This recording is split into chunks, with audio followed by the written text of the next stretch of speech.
morning. This is the Eager Beaver Show. You are listening to a True North Eager Beaver Media Incorporated podcast.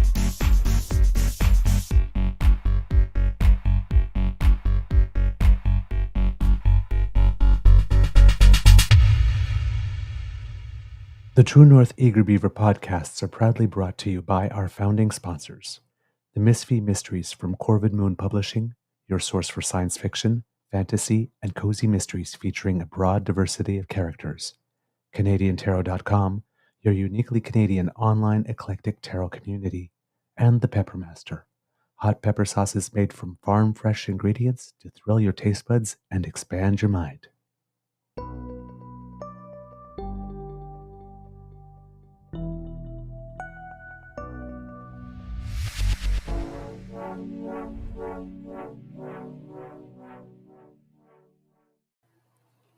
Well, good morning and hello, kids, and welcome to season 4 and episode number, what are we at now?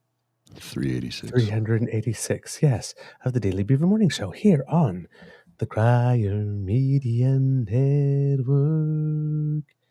Yay! Today, recording day, is Tuesday, May 21st, post-long weekend. Hope you had a beaverific one. I sure did. Of course, then again, my favorite day of the whole year took place on the weekend, so. Your birthday. Yes. The one day of the year that it's actually all about me.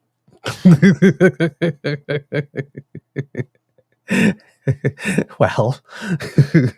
No, I'm not denying that. X number of years ago, on this day, I decided to grace this planet with my presence. You may thank me.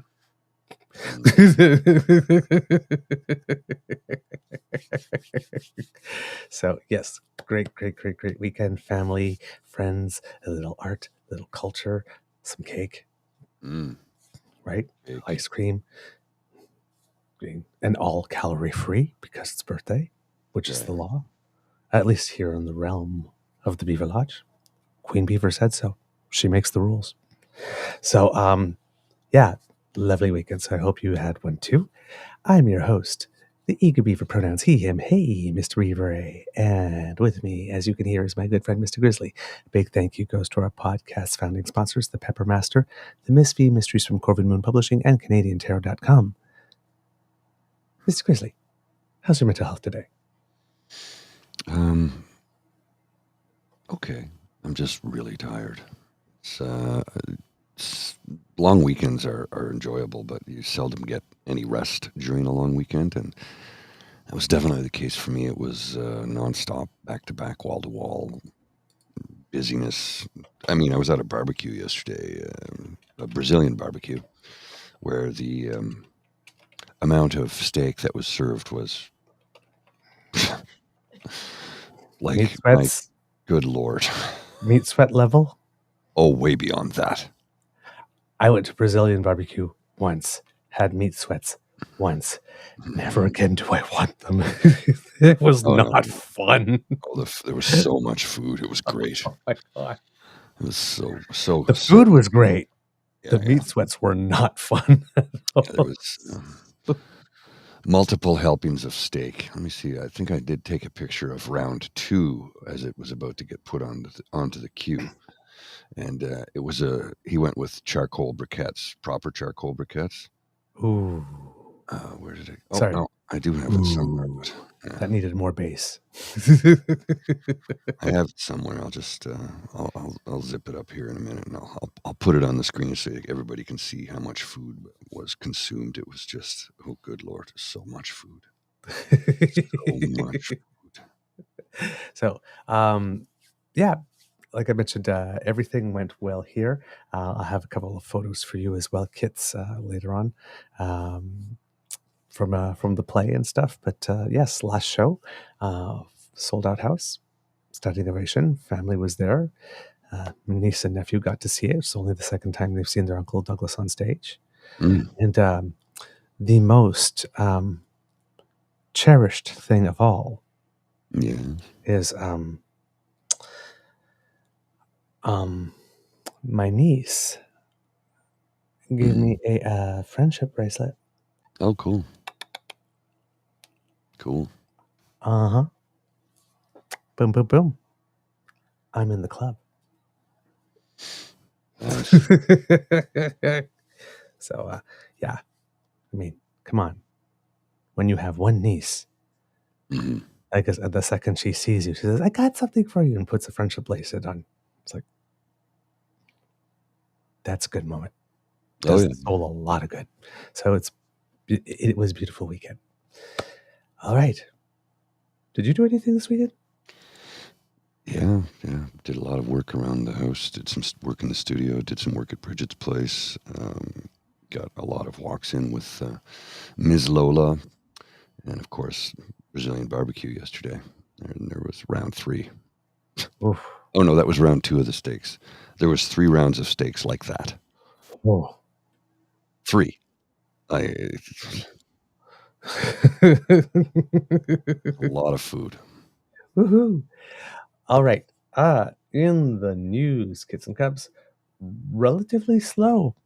Yeah, not a lot. Well, there was the whole, that Donald Trump saying that he wants to create a Unified Reich, literally in one of his videos, one of his promo videos. I'm like, yeah. Listen, when it comes to over the next week and a half, anything that comes out of that pie hole, just know that it's tainted by the fact that Michael Cohen has ended his testimony, and that the prosecution has rested, and that the defense is probably going to present maybe one witness. And even though what's his face here says, I would love to testify. Well, he's listen, when it comes to testifying, he's been like Mariah Carey. He's sung every note rather than pick one. So probably not going to testify unless it's like super, super Hail Mary. And they think, it's like, well, maybe like we can convince one person on the jury somehow who might be a little, right? If I give him the old razzle dazzle on the stand, maybe I can get one, but probably not. So it could be quite likely, because we had a long weekend, but this coming weekend is a long weekend in the United States. Yes. So, and this is pretty much open shut case if you have 12 people on the jury who actually are impartial and are actually looking at the evidence.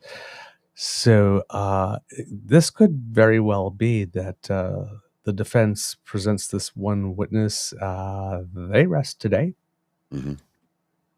Probably some type of technical witness. They rest today.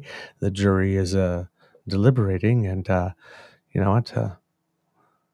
Let's get a decision in by Thursday because we want to go for a long weekend.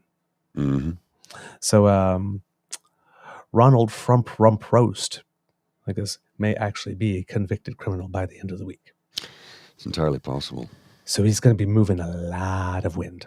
Well, here's the video. I have 30-second clip of this video. You got to see this. It's just bombastic to say the least, but I'll pause it at a very specific moment. What happens after Donald Trump wins? What's next for America? What's that say right there? The creation of a unified Reich. Whoa! The economy booms. American energy is unleashed, and an end to crushing taxes. The border is closed, and the largest deportation in history is underway. 15 million illegal aliens deported. No more wars as we focus on home. No more wars. Law and order is restored. The American dream is back, and the best is yet to come. Make America great again. What happens after Donald Trump wins?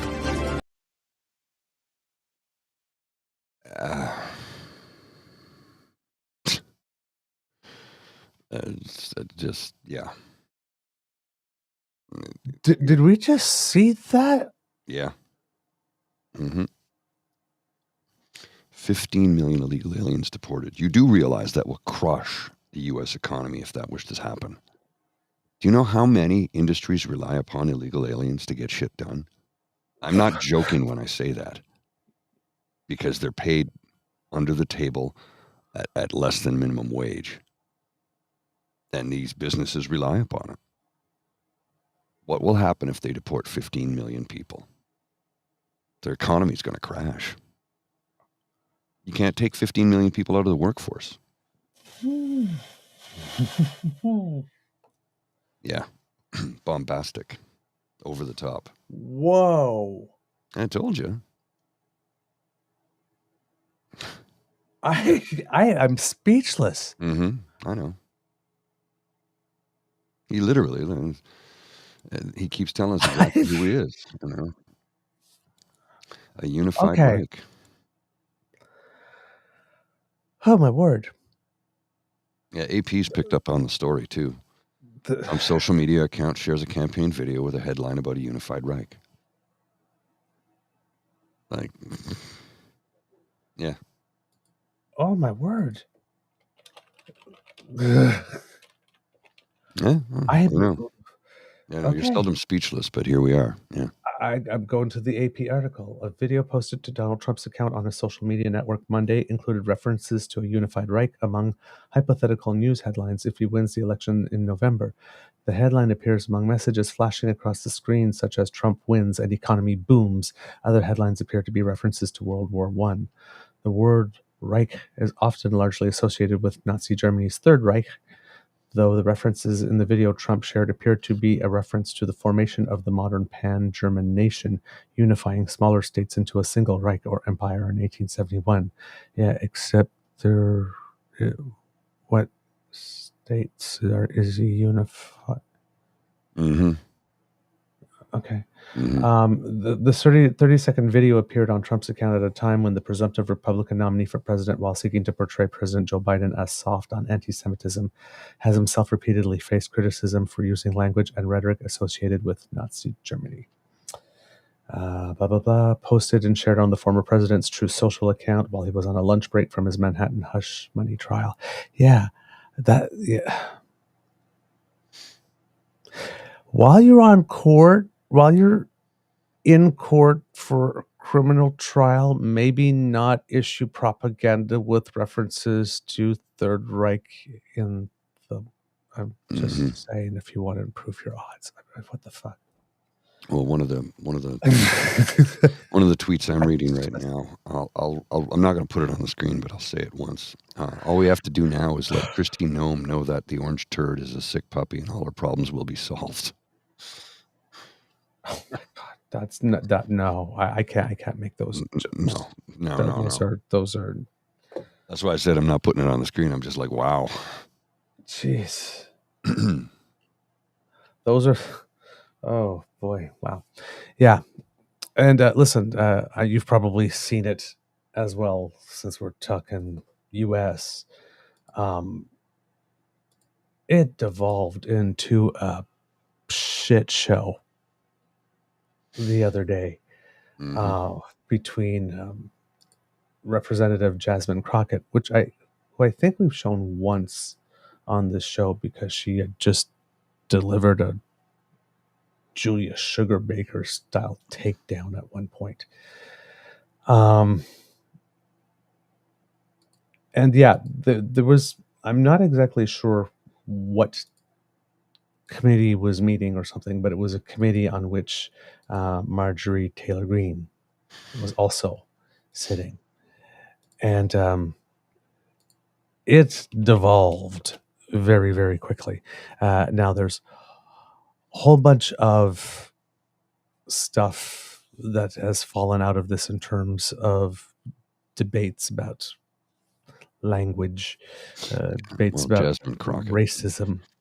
debates about, but without condoning language, just look how this just becomes a shit show. When you have people that are someplace for the purposes of being shit disturbers rather than rowing in the same direction of the team as the rest of the team, this is what happens.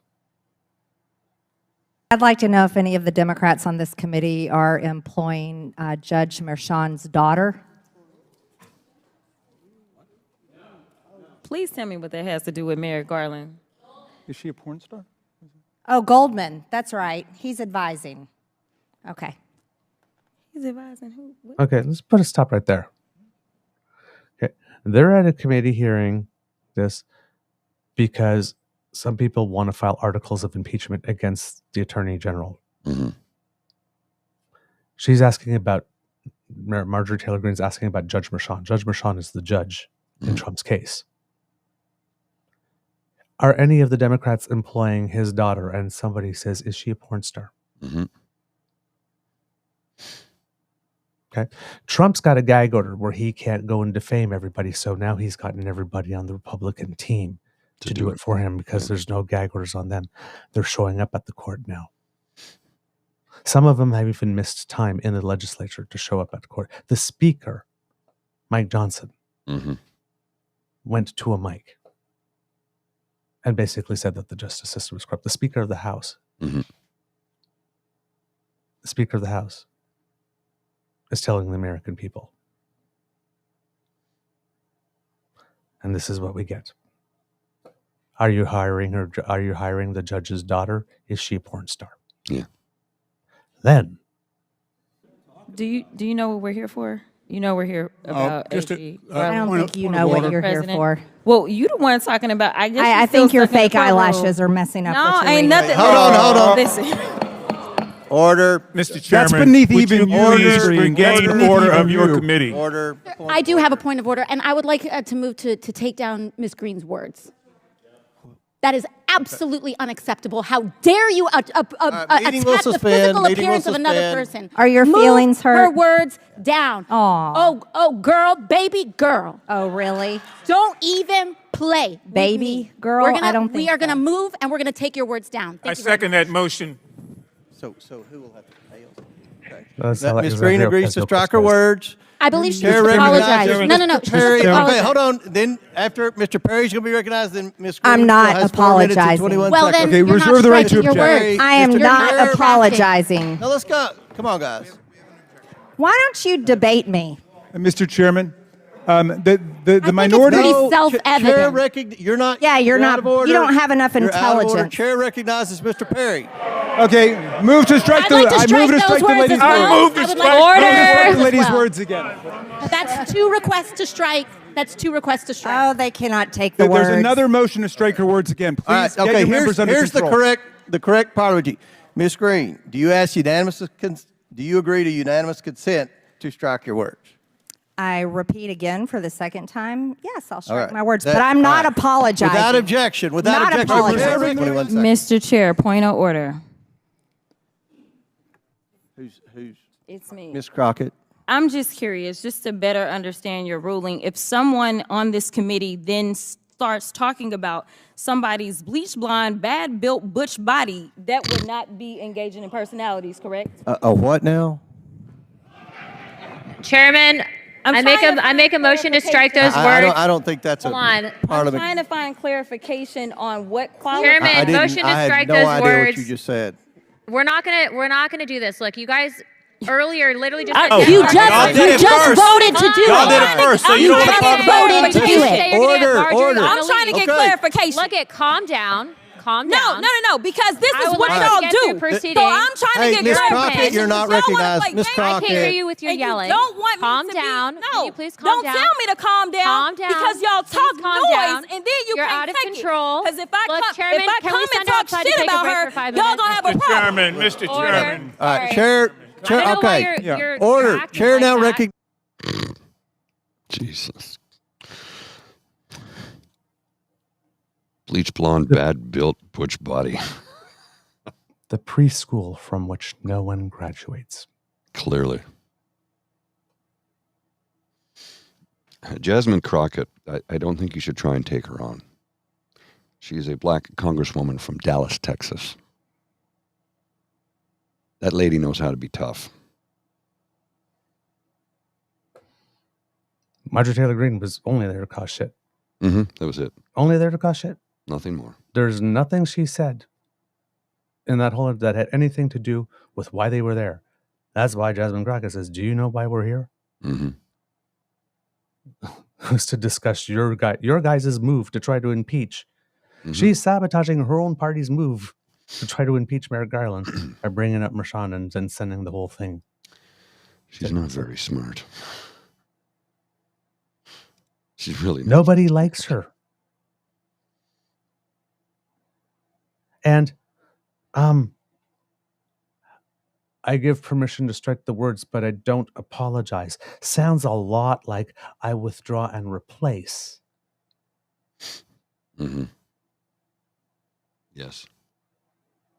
On the day that the runt got punted from the House of Commons. They're both doing the same thing. Mm-hmm. They're both using their hearings and their House of Commons or their Congress time to do these things, to get these clips, to hijack the process. That's all it is. Nothing more. Conservatives turn around and they say like this, "Oh, we're not Americanizing. We're not like that." It's the same damn playbook. Mm-hmm.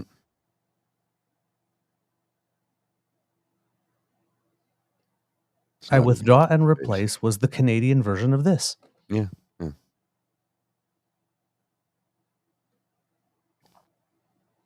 There's one playbook. It's all downloaded from the IDU central brain. Mm-hmm.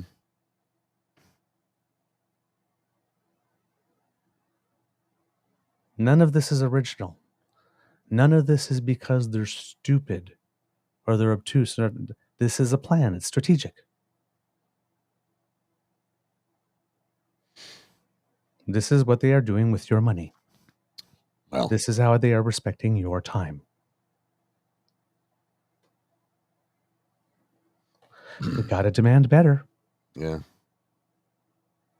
We got to demand better, kids. Ah, boy. Now, here's a good one. We have Karina Gould. We haven't seen her a lot because, well, she's away on maternity leave. But, well, she has a way of putting things, right? And delivering things simply. And, you know, she looks like a nice, sweet person who would just be kind. But you don't mess with her either. No, she's smart. Yes, she's whip smart. I love this. So please, as we enjoy. head into the May long weekend, here's something that we should all reflect on.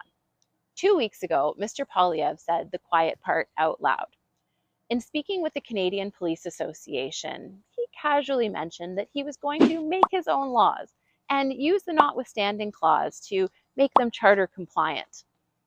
He basically said that he was going to start taking away the rights of Canadians.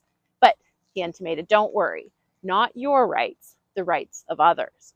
Now, when someone tells you that they're going to start taking away the rights of Canadians, alarm bells should go up, because it might not be your rights today, but it could very well be your rights tomorrow. And let's not forget, Mr. Poilievre has done this before. When he was Minister of Democratic Reform, he was the first Canadian minister, to my knowledge, to take away the democratic rights of Canadians. He made it harder for 500,000, 500,000 Canadians to vote federally. And alarm bells went up at the time. Whether it was elections experts, observers, academics, the media, Canadians writ large were concerned that he was making Canada less democratic.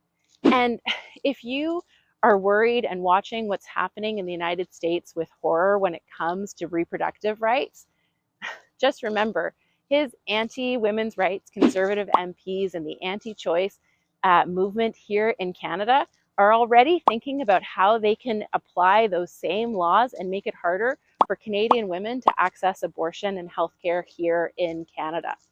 Now, when I was Minister of Democratic Institutions, I reversed his anti-democratic laws and made it easier for hundreds of thousands of Canadians to vote. Because at the end of the day, I believe in people's right to vote, and I believe in their right to democracy.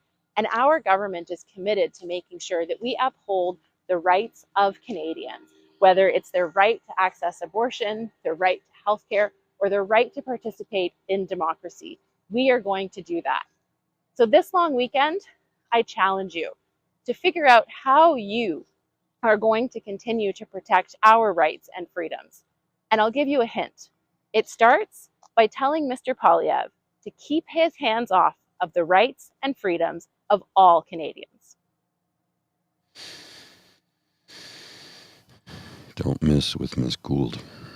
And did you notice? School you. And did you notice the delivery? Mm-hmm. Yep. Effortless. Walking, casually talking, conversational, hand movements, gestures, facial expressions, just normal, like she's just having a chat. Really? Do you know how hard it is to do that? To talk for that long? I don't hardly make a stumble, look casual, look natural, walking, looking at the camera. She's good. She's real good. Oh, yes. Yep. Calm and rational, Tabby G. Tone and countertone. Because calm and rational is not what the PP cons are giving us now, is it? It's a battle of tone and countertone. I love her. And now we know why conservatives dislike her particularly, because, well, after 20 years of Pierre Poilievre, only one legislative achievement, and, well, she reversed it, so he's got none. Mm-hmm.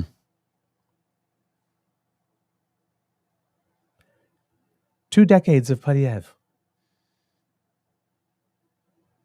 One legislative achievement, which ended up sinking his party, and then was summarily reversed. What a legacy. Mm-hmm. And this guy thinks he can be prime minister. I don't know, but any job I've been at for 20 years and didn't produce one thing, I think I'd be asked to not come back. I don't think I would have the balls to be asking for promotion. And then even the bigger ones was strutting around like it was inevitable that I was going to get one. Mm-hmm. I mean, think of it. Janet Jackson were singing, "What Have You Done For Me Lately?" She could have been singing the same damn song for 20 years, and his would have been sweet fuck all. Yeah. I mean, he's never achieved anything in his pathetic, miserable life. But he wants to be prime minister. He just wants power. He doesn't want to govern. He only wants power. I know, but just that's why I keep on saying, always beware of the person that really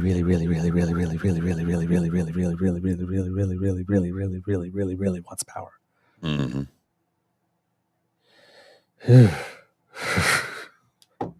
God, that is not good.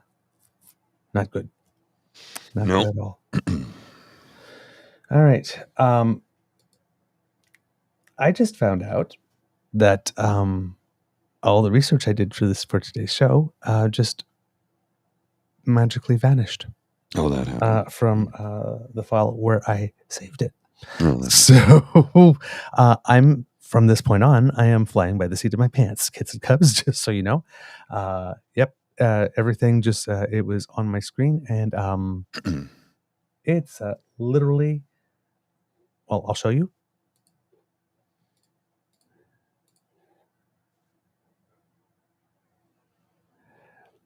literally, this is all the research I have now.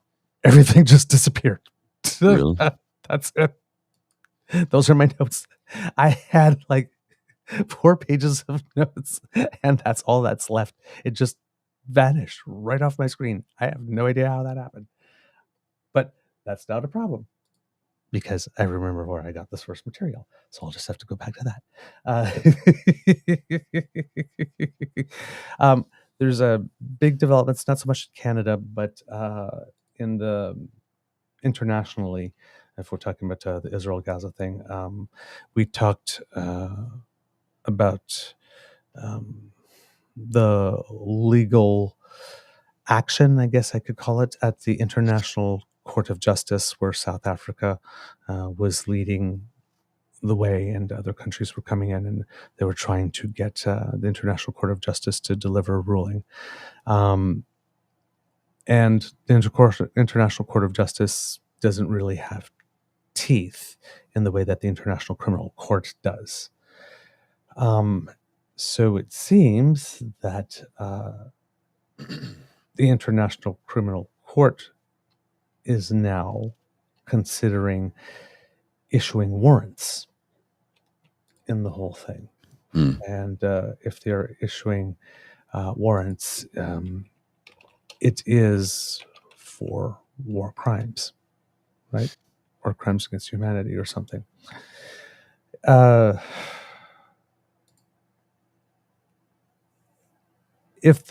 now, the warrants have not been issued, there's been an application for warrants. So there will be a 3-judge panel that will consider it and that will render a decision. But the chief prosecutor of the International Criminal Court, this is according to the CBC, to the Associated Press, but as reported in the CBC, is seeking arrest warrants for 3 Hamas leaders. So on both sides, 3 Hamas leaders and 2 members of the government on the Israel side. The chief international prosecutor is named Karim Khan, and he says that he believes Netanyahu and that his defense minister Yoav Gallant and 3 Hamas leaders, Yewa Sinwar, Mohammed Daif, and Ismail Haniyeh, are responsible for war crimes and crimes against humanity in the Gaza Strip in Israel. So the prosecutor has to request the warrants, like I said, in a pretrial panel of 3 judges. It says, according to this, takes about an average of 2 months to consider the evidence to determine if the proceedings can move forward. Now, Israel is not a member of the court, and therefore it says that it doesn't follow under its jurisdiction. But the court itself started making decisions in 2015 that says that they do have jurisdiction over Gaza. However, so if the crimes happened in Gaza, then according to the court, legally, internationally, I'm guessing the argument would be, it doesn't matter if Israel is a signatory or not to the court. The crimes didn't happen in Israel. For Israel. Now, for Hamas, because if they fall under the jurisdiction of the court, then what they did in Israel would indeed be a war crime for the jurisdiction of the court, because, right? So, the argument that before 2015, the argument that that Israel wasn't a signatory was usually all that needed to be said. But now that there's some case law that's been being built over the international case law that's been going on and hasn't been challenged over the last 9 years, the court now has precedent in that sense. So according to this article, if the arrest warrants are issued, Netanyahu and Gallant do not face immediate risk of prosecution, but it could affect their ability to travel, which is not great when you're an international leader at war. Israel Foreign Minister Israel Katz said the chief prosecutor's decision to seek the arrest warrant against Israel's leaders is a, quote, historic disgrace that will be remembered forever. He said he would form a special committee to fight back against any such action and would work with world leaders to ensure that any such warrants are not enforced on Israel's leaders. Benny Gantz, a former military chief and member of Israel's war cabinet with Netanyahu and Gallant, harshly criticized Khan's announcement, saying Israel fights with, quote, one of the strictest moral codes and has a robust judiciary capable of investigating itself. Quote, the state of Israel is waging one of the just wars fought in modern history following a reprehensible massacre perpetrated by a terrorist Hamas on the 7th of October. The prosecutor's position to apply for arrest warrants is in itself a crime of historic proportion to be remembered for generations. The Hamas militant group denounced the ICC's prosecutor's request to seek the arrest of its leaders. So nobody's happy. In a statement, Hamas accused the prosecutor of trying to, quote, equate the victim with the executioner. It said it has the right to resist Israel occupation, including, quote, armed resistance. It also criticized the court for seeking the arrests of only 2 Israeli leaders and said it should seek warrants for the others. Both Sinwar and Daif are believed to be hiding in Gaza as Israel tries to hunt them down, but Haniyeh, the supreme leader of the Islamic militant group, is based in Qatar and frequently travels across the region. So, and like we mentioned, the case in the International Court of Justice as well, where South Africa is accusing Israel of genocide, is still going on parallel to that. Khan's request for warrants in the Israel-Gaza conflict come about 14 minutes after the court issued an arrest warrant for Russian President Vladimir Putin for war crimes, accusing him of personal responsibility for abductions of children from Ukraine. So,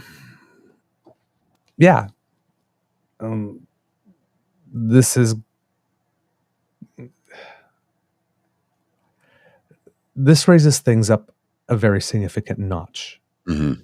The application. What becomes of it, we don't know. But if the warrants are granted, it will raise it even more. Mm-hmm.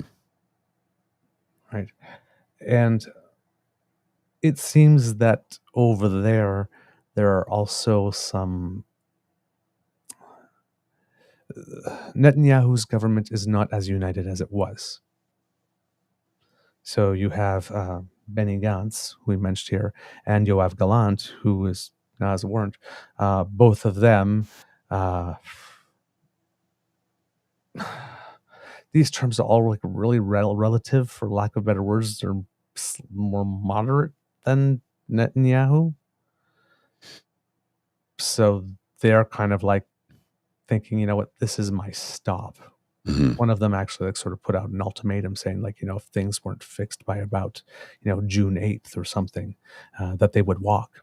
They would just leave the government. And it's a very, you know, not a loose coalition, a thin coalition that doesn't have a huge majority in terms of seats in the Knesset. So, which would mean is if that side abandons him, Netanyahu's closest allies are the furthest right of the furthest right. The Ben Gvirs. And if it remains true that Netanyahu's interest in prosecuting this war is not only in response to what happened on October 7th, but that there's a personal interest in it as well, because, well, he himself is on trial.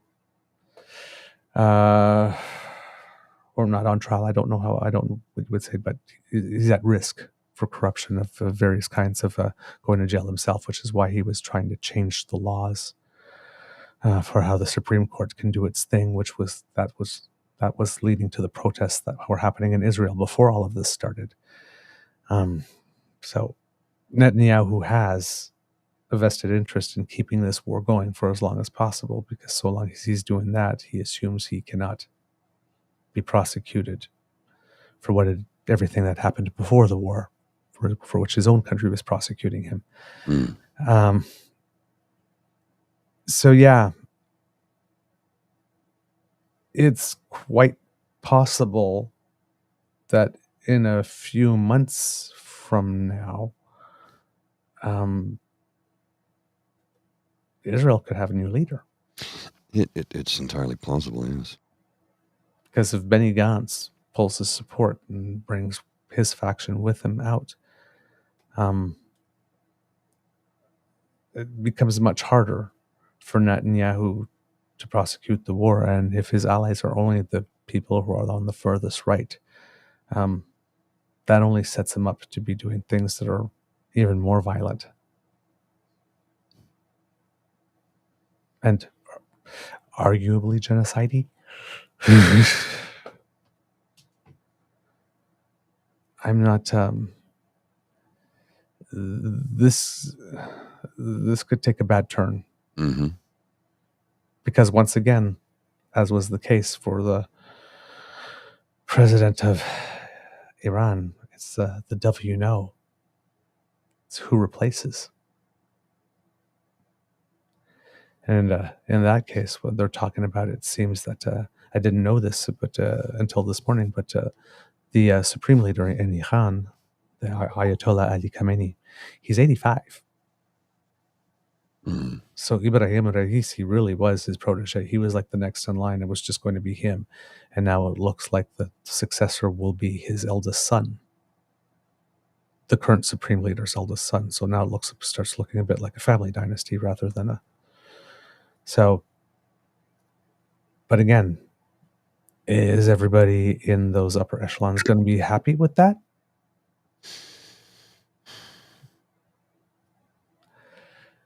This is a lot of stuff. Again, 3 pools: Saudi Arabia, Israel, and Iran. Netanyahu might not be prime minister a couple of months from now, and Iran is going to have a new president. And there's probably going to be a power struggle for who gets to become the next supreme leader.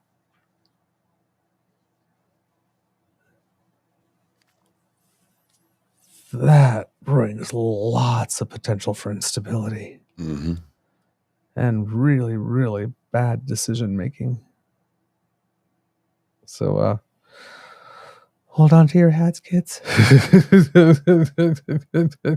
Cross your fingers. Because, yeah, things might be getting a little rough in international news. All right. Do you have something, Mr. Grizzly? There's just lots of stuff that's coming across my feed, but none of it's really pertinent or okay, blending into the conversation this morning. I'm just trying to filter through as much of it as I can. But there's also the one thing I do. Did we discuss? We did discuss that yesterday. How Polyev lied blatantly about how all rifles will be made illegal. Yeah. And we discussed that already. Yep. Okay. Well, no, there's more stuff here. The federal government, for people out west, Kit Cassie, and who are especially people who are into farming. For people who farm, who earn their living. I'm really into farming. Sometimes you start a sentence and it's like, I know what I want to say, but I leapt off the wrong foot, so I don't know how to save the sentence. But the federal government has appointed a new head of the Canadian Grain Commission. His name is David Hunt. He has 28 years experience in the agricultural world, and I believe he was in politics beforehand. He says, I've been involved in the agricultural sector for over 25 years, and most recently I worked in the government of Manitoba as an assistant deputy minister of agriculture. So this opportunity came up and they invited people to compete for the role of chief commissioner, and it's something that appealed to me, in part because of the mandate of the Canadian Grain Commission, the commission's reputation, and being able to take my skills from a provincial level to a national level. So he's only days in, so he doesn't, when they're asking him about what are your plans or whatnot, I'm still trying to familiarize myself with it. And there are, the way that it's structured is that there's a commissioner, but he's got a team of 3 people under him that are there are more people, but like 3 key people there as well. So it sort of makes like a bit like a 4-person group that really looks at things. But he's talking about stuff like when, because we don't get to hear about it, they're asking about what it is that does it do. Well, their role is to ensure the quality and consistency of grain supply. They have a large role in grading grain, and they have a role in variety development. So the Canadian Grain Commission actually has a huge scientific component to it, because as the environment changes, they have to be doing research. So they actually have a grain research lab in Winnipeg to confirm standards and to be able to find other ways of ensuring quality, consistency, and safety of the grain. And like I said, probably adapting a variety of grains for how weather changes. More drought resistant, be able to better tolerate heat, that type of stuff. So yeah, new commissioner at the Federal Grain Commission. Never thought I'd be reporting on that. No. But hey, but it's a big country, right? Like this, and we, it was like, we talk a lot about the cities and whatnot, but these are the types of things, there's a whole bunch of people in Canada who live in rural areas, and these types of news items are super important for them. Oh, yes. Well, you remember when we were younger, there used to be the Farm Report early in the morning on television. And of course, they SCTV parodied that with the Farm Film Report. Big Jim, Billy Saw Hurock, and Big Jim, I can't remember what Big Jim's name was. It was John Candy and the late, he just passed away. They're both gone now, when I think about it. Not Eugene Levy. No, he's still very much with us. Joe Flaherty? Thank you. Joe Flaherty and John Candy. Big Jim McBob and Billy Saul Hurock. May the good Lord take a liking to you and blow you up real soon. All they ever talked about was, I remember that movie Thunderball? Yeah, they all blowed up real good in that one. Everybody gets blowed up in the movies. So it was a take on the Farm Report that we used to get, which talked about, the weather and grain prices and so on and so forth. But that seems to have disappeared. I haven't seen that in decades. Neither have I. But I do remember that vividly when I was a child. That was on very early in the morning. The Farm Report was on before farmers would go out to, tend to the fields. They'd watch the Farm Report and then go on with their day. I just had something come across my feed here that I did not know about this before. This was from last night, actually. Just a reminder that Speaker Mike Johnson, so Speaker of the House in the United States, has proposed cuts of $2 trillion from Medicare, $3 trillion from Medicaid and the Affordable Care Act, and $750 billion from Social Security. Basically, what he's saying is, to hell with the poors. That's what he's saying. Yeah. That's what it is. Yeah. Indeed. $5 trillion in cuts and another $750 billion from Social Security. Almost $6 trillion. Unbelievable. Yeah. Crazy, eh? That's money. Man.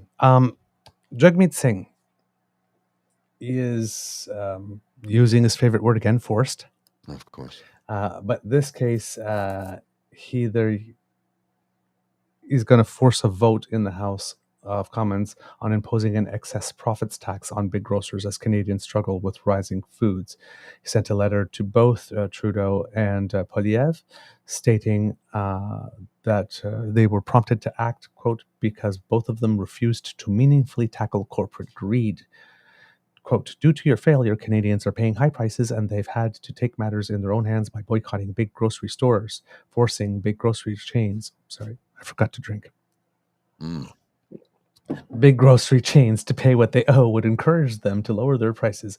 It would also help recover some of the money you have both handed out to big grocery store chains so that Canadians could get another grocery rebate to give them more breathing room in their family budgets.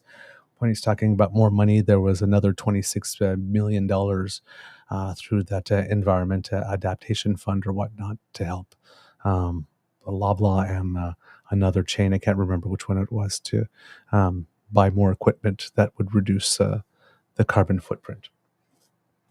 The NDP says it will force the debate today on concurring with a motion passed by the House Finance Committee calling for an excess profit tax on grocers. Now, when Jagmeet Singh says that he's forcing the federal government to that. Just a note, on March 22nd, iPolitics reported that Liberal MPs voted in favor of excess profits tax for big grocery chains. So Jagmeet here is going to claim that he's forcing them to do something they've already done. Of course he is. Just so you know. Okay. It's all staging, folks. It's all staging. Singh's letter, dated May 17th, said the NDP's effort would give Poilievre and Trudeau a chance to show people where you stand. It is the government's role to protect consumers from the unmitigated corporate greed that continues to drive up prices. The committee motion was introduced by NDP MP Daniel Blakey early in the year, and it was passed with support from Liberals and Bloc Québécois. So both the Liberals and the Bloc and the NDP all agree. Mm-hmm. And they've already voted that they've agreed. So again, when Mr. Singh says we're forcing the government. Yeah, that's a poor choice of words. But it was a committee motion introduced by the NDP. So give credit as Daniel Blakey. But of course, Daniel Blakey has since resigned as an MP to take a job with Wapcanoe in Manitoba. So, yes. Well, you know, all Conservative committee members voted in opposition. Just so you know, Conservative MP Philip Lawrence, which is the guy we showed you in the video, he was sitting in the committee and he was doing the "oh come on" thing like this and trying to Americanize in it a little bit. Yeah, the guy that actually wasn't on the committee, but like had somebody tap out to sub in so he could do that little piece of performance art on that particular day. That guy here. Conservative MP Philip Lawrence said at the time that his party agreed that Canada was facing an affordability crisis, but noted, quote, "There's a very easy solution to reducing the cost of food, and that's to eliminate the carbon tax."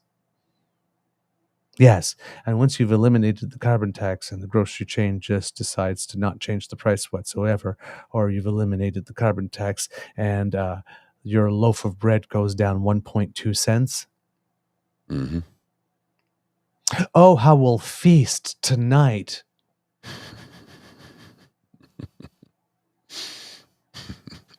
Yeah, all you have to do, Canada, to make food more affordable so that nobody ever goes hungry again and all the children are fed in all the schools is just eliminate the carbon tax.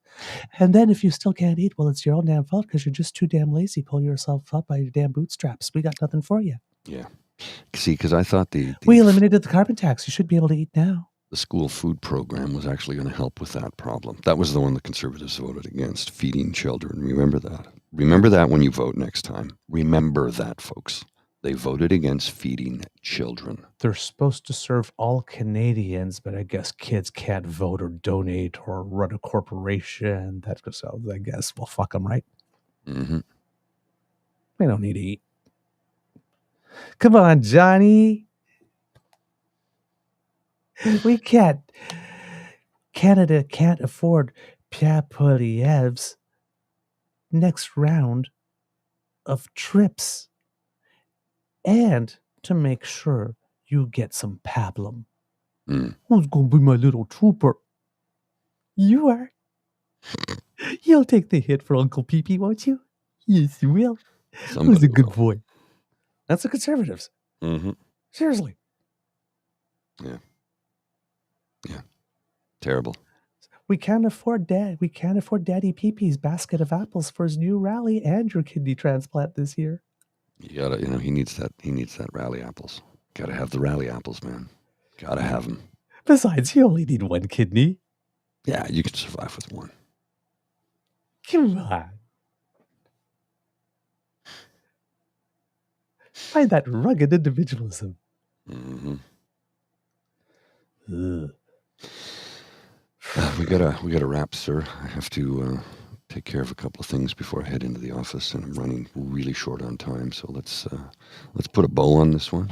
All right, get some and head her on out. Right. That's the end of this episode of the Daily Beaver Morning Show. We hope that you love listening to us because we love making this for you. Remember that sharing is caring and word of mouth is priceless. So please tell your peeps and poops all about us. If you do not want to miss an episode, you do not have to. Thanks to the Ray Girl, she sponsored our pod page.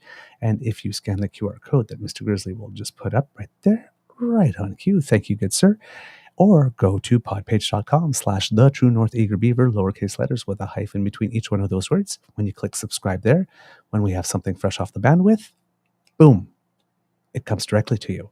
And if you would like to get a little more beaver in your life, well then, you just need to march on down to our merch store at our Etsy shop. And if you go there, you'll find a whole bunch of items that you might like, a whole bunch of swag for you that has our True North Eager Beaver logo on it, so that you can show the world that you are an informed and engaged citizen. Thank you so much for going there. And today, for some reason, I believe it's etsy.com/ca/shop/TNEB merch store off the top of my head. Yesterday I got it, but I'm not sure if I got it right today. But that's okay. And if you would like to help us in other ways, yes, it is. There we go. Etsy.com/ca/shop/TNEB merch store. If you would like to help us in other ways, please make like Elaine and go to our YouTube page. Have a beyond awesome day, everyone. Remember to smash the button before you leave, she advises. So if you go there, like, share, subscribe, let people know about us. Thank you very much. It helps us. We're really trying to get to 1,000. And let's try to see if we can do it by Canada Day. That would be fun. It would be the exactly 2-year anniversary of our channel. That's right. Yeah. So yeah, let's see if we get to 1,000 by Canada Day.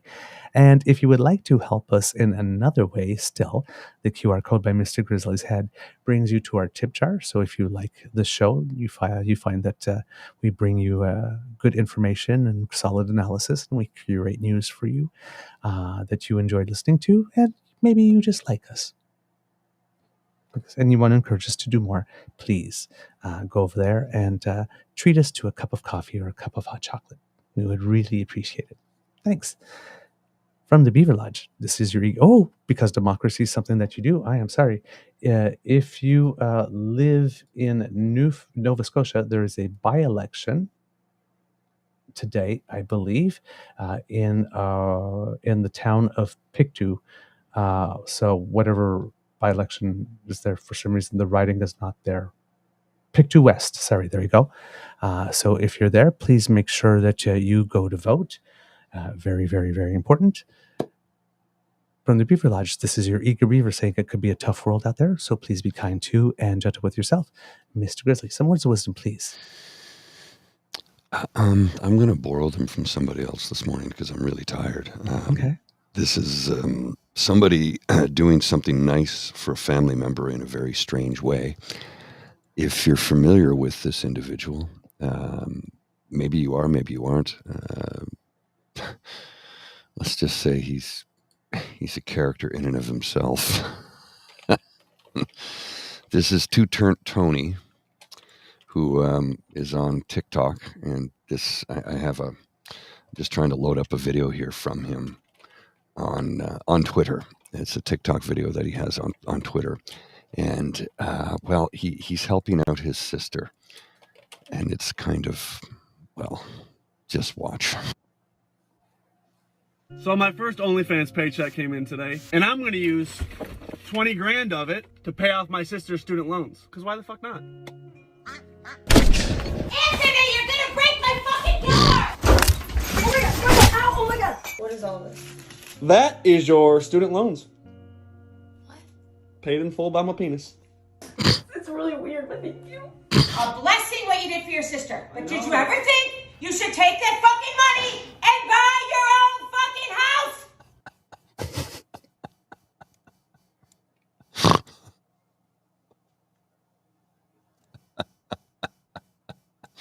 I don't know if you noticed the duck he has with him. He has a pet duck that he takes with him everywhere. And his girlfriend wears a ski mask everywhere she goes. We have no idea what her face is like. Two-Turnt Tony, you can find him on TikTok. He's really funny.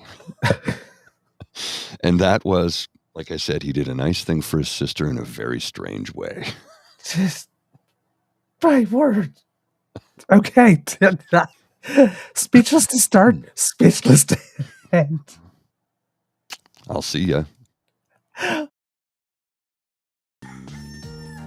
You are listening to a True North Eager Beaver Media Incorporated podcast.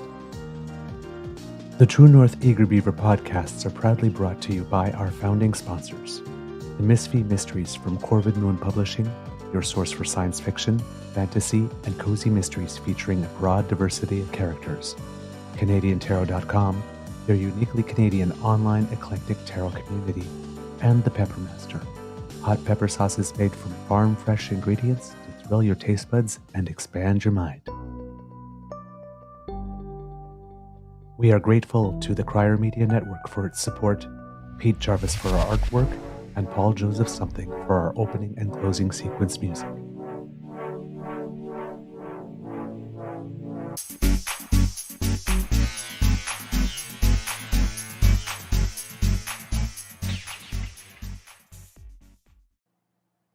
Just wanted to mention it because we had it in the title, but we never actually talked about it in the show. The Oilers are now officially Canada's team in the Stanley Cup Playoffs. Yep. 3-2 win against the Vancouver Canucks. So the Oilers will be facing the Dallas Stars, and the Rangers will be facing the Panthers in the other conference final.